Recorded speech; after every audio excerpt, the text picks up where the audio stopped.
मैं सिंध और पाकिस्तान की बेटी उम्र रुबा। आज मैं डायरेक्ट बात करना चाहूंगी हमारे ऑनरेबल सेशन जज साहब दादू के जाहिद गतलो साहब से। सबसे पहले तो मैं बारहा कह चुकी हूँ कि मैं खुद कानून की तालिब इल्म हूँ, मैं खुद एक वकील हूँ और मैं अदालतों का एहतराम जानती हूँ, मैं अदालतों का तकद्दुस जानती हूँ। मैंने पुरअमन रहकर आइन और कानून की मुकम्मल पासदारी की है। 9 साल तक मैं कोर्ट्स के चक्कर काटती रही हूँ। इसमें कुछ चीजें हैं जो मैं सबके सामने रखना चाहती हूँ, आवाम के सामने रखना चाहती हूँ, अदालतों के सामने रखना चाहती हूँ। एक FIR काटने का हुक्म दिया गया है सेशन जज साहब की जानिब से दादू के उन लोगों के खिलाफ के जो सोशल मीडिया पे अदालतों के लिए लिख रहे हैं या ऑनरेबल जज साहब के लिए लिख रहे हैं। अब इसमें सवाल ये बनता है, जज साहब का मतन ये है कि ये फैसला मैंने नहीं दिया, इसलिए आपको हक नहीं है मुझे डिफेम करने का।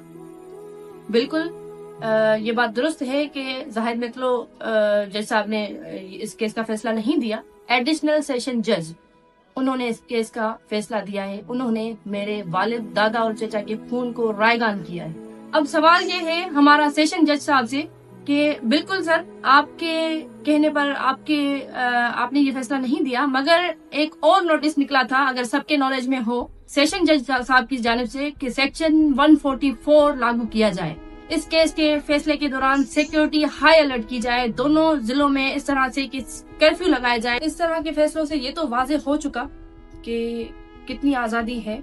सेशन जज साहब, मैं हैरान हूँ कि आपको भी मालूम है कि मैंने कानून की मुकम्मल पासदारी की है, मैं पुरअमन रही हूँ, मगर मुझे अब ये एहसास हो रहा है कि ये सेक्शन 144 इसलिए लागू किया गया कि ये फकत हमें रिस्ट्रेन करने के लिए, हम पे रिस्ट्रिक्शंस लगाने के लिए ये नाफिज हुआ था। क्योंकि जब मैं पहुंची अदालत तो मेरी सिक्योरिटी की जो गाड़ियां हैं उनको भी अलाउ नहीं किया जा रहा था।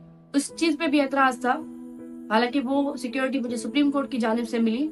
और सरदारों के लोग, मैं हैरान हूँ कि 3 चेक पोस्ट अदालत तक पहुंचते हुए लगे हुए थे, और वो 3 चेक पोस्ट किस तरह सरदारों के हथियारों वाले बंदे, प्राइवेट बंदे जो है वो क्रॉस करके पहुंचे, और बस आपके जज साहब की सिग्नेचर करने की जरूरत थी। सिग्नेचर होने के फौरन बाद वो हथियार की नुमाइश करने लगे। दादू शहर में तो दफा 144 नाफिज था ना, तो इसका जवाब मुझे कौन देगा? क्या रियासत इसका जवाब देगी? क्या अदालतें इसका जवाब देंगी या आप इसका जवाब देंगे?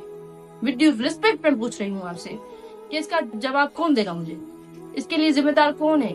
इस तरह के फैसले, मैं समझती हूँ कि एक जो मुंसिफ होता है वो खुदा की एक सिर्फ है, मुंसिफ की, और खुदा को हाजिर नाजिर समझ के फैसले करता है। मगर इस तरह का फैसला मैं समझती हूँ कि अल्लाह की जात वाहिदुल कहार है, अल्लाह की जात बेहतरीन इंसाफ करने वाली है। मैं खुदा की जात पे और अपनी जदोजहद पे यकीन रखती हूँ, मगर ये मकरू चेहरा इस निजाम का पूरा शऊर देख चुका है कि एक ट्वीट, एक पोस्ट तो नजर आ रही है, मगर सरदारों के हथियारों की नुमाइश, उनकी बदमाशी, उनकी गुंडागर्दी किसी को नजर नहीं आ रही। दोनों जिलों में कर्फ्यू की सूरत हाल लगाकर इस तरह का फैसला यकीनन अहले शऊर समझ चुके हैं।